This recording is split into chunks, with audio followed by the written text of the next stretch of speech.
Hey, you made a whole video about the Welsh flag and the Union Jack and the alternatives to the Union Jack, and you didn't even mention the flag of St. David? This is the flag of St. David. St. David being the patron saint of Wales, it is notable for being a flag that's supposed to be an alternative flag in the stead of the Red Dragon. So this is a quick footnote video to the main video, which you should totally watch so that I can feel like I've tied up a loose end.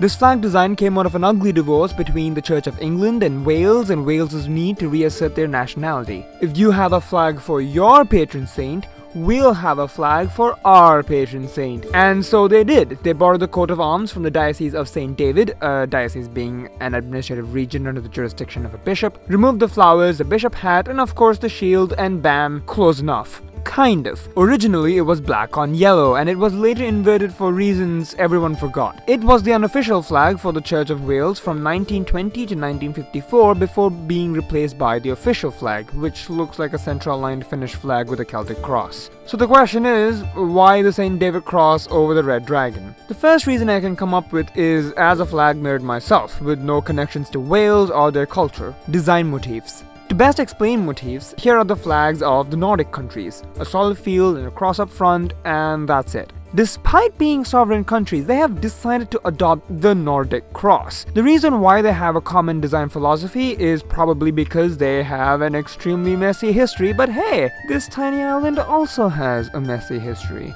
So the flag nerd argument for the St. David cross is that it now better fits with the motif of the flag of each home nation representing their patron saint. St. George for England, St. Andrew for Scotland, St. Patrick for Ireland, even though officially they don't have their own flag, and finally St. David for Wales, which makes it significantly easier to include it in the Union Jack compared to the Red Dragon. Welsh representation? Boom!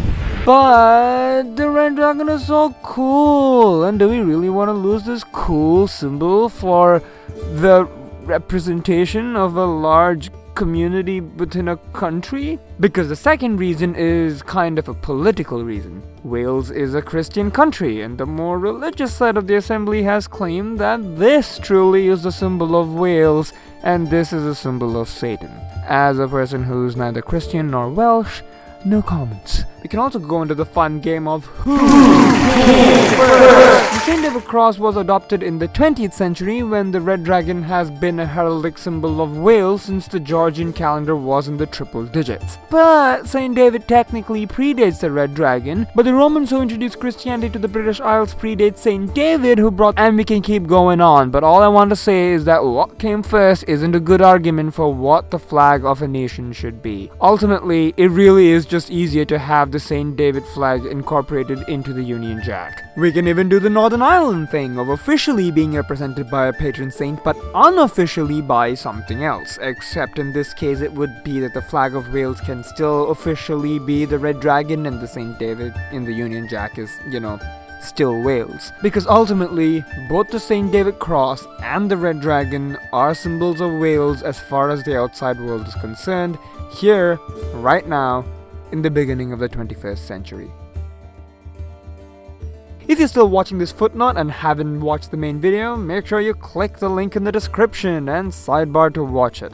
And of course, like, share, comment, subscribe, and make other wondrous offerings to the algorithm gods. But in any case, thanks for watching, and I hope you have a great day.